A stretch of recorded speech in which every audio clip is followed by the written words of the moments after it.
So, Andre, let's talk about the season's wrapping up here, man. You guys are this one last homestand this weekend and Fan Appreciation Day and stuff on Sunday. It's been an up and down season for you because, I mean, you were in the All-Star game. And I got the chance to hang out with you there, man. I know it was a great experience for you and your family and stuff. But it hasn't been, you know, the season that you guys all thought of. Going to be some changes next year. Can you really maybe, in a short way, describe what the season's been like for you and the team? Frustration. That's the easiest thing you can just say is, you know, you have such high hopes every year coming in from spring training. And, you know, everyone has that new feeling. And, you know, is this going to be the year? And you believe it. You got to believe it coming in because you know you can't have any other doubt in your mind that you're going to be anything other than successful. And like you said, it was great. The first half we were playing well. Did some personal things that you know were exciting. The All-Star game and you know some other things. But then you know things just kind of got out of hand where. You know we couldn't figure out a way to get wins and kind of let some key games get away from us. And you know some other teams are playing well at the same time and. Right.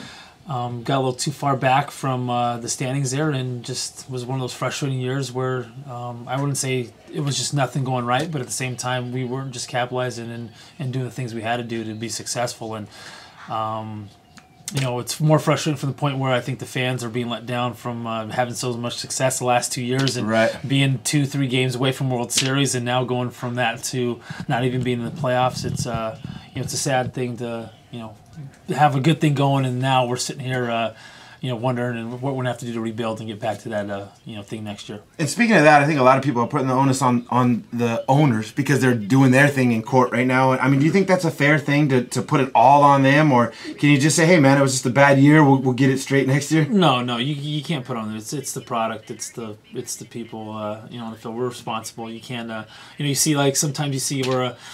These teams where managers get fired or hitting coaches get fired because stuff isn't going right. Well, it's you know, how do you put the blame? It's the players' responsibility to go out there and perform well and try to do it. And you know, it just wasn't a thing where it added up right this year. And I don't think you can point a finger at one thing. It's just you know, it's baseball. Ups and downs. You know, you fail a lot in baseball, and we happen to fail a little bit too much this year to be successful. And like I said, it's frustrating and disappointing, but you know, we appreciate all the support all year, and we're gonna come back, you know, figure out a way to get it done next year. And we've been lucky to be around you guys with the breakfast and in the locker room and all stuff. You guys have a great nucleus. I love going in there and seeing you and James and Matt and the young pitchers, you know, and Billingsley and Kershaw. I mean, you guys have a good team with good camaraderie. You got a new manager next year. I was gonna say, what was the vibe like when Joe decided to leave? Because when he came in, everyone was so excited. Yeah. And then it seems, you know, like all of a sudden Manny left, and then Joe deciding that he was gonna make another option. I mean, just what was the clubhouse feel? I think it was 50-50. Like for me, it was. I was shocked, but at the same time, I wasn't. You know, I was surprised to see him walk, but at the same time, you know, he's getting older and you know, probably he's lived a life in baseball, I think, for 52 years, and that's a long time. And you know, he's definitely looking to probably have a little time off and live another life from that. And you know, it was kind of somber mode. You know, especially for a lot of us younger guys who. You've come up in the system, in the Dodger system and been in the major leagues for the last 5 years with the Dodgers, and especially under Joe, where we've had a lot of success and gotten our time and our place as being a Dodger. To the playoffs with him, and so to see Joe leave and have that key figure, depart, it's kind of like you said, a somber, sad moment. But at the same time, we're getting Donnie, which is, if anyone knows baseball and followed baseball for the last.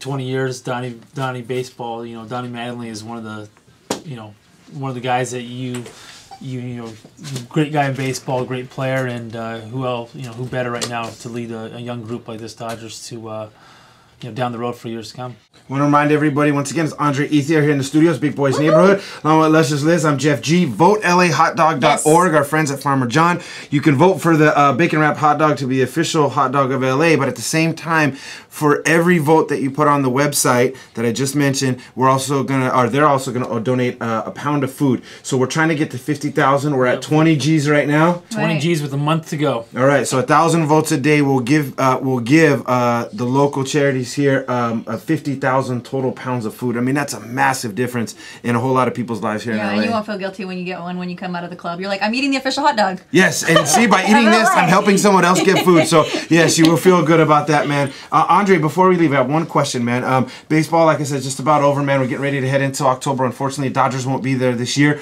Winter meetings are going to be really interesting this year. You know, of course, Ned always, to me, has done a terrific job, man. He's got, gets a lot of heat. He's almost like, I equate him and Mitch Kupchak for the Lakers. No matter what Mitch does, even though they get better every year, he gets a lot of crap. And I think that Ned's done a lot with very little to work with over the last couple of years. If you could write Santa Claus a letter this year during the winter meetings, what would you wish for the Dodgers next year?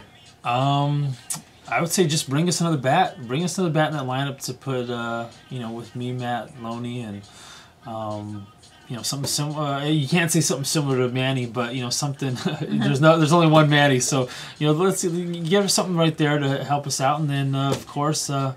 One or two starters. Let's see something. Right. Let's see something with those, starting pitchers, and we have a good couple guys up front. Mm-hmm. But like they say, you never can have enough pitching. And, absolutely.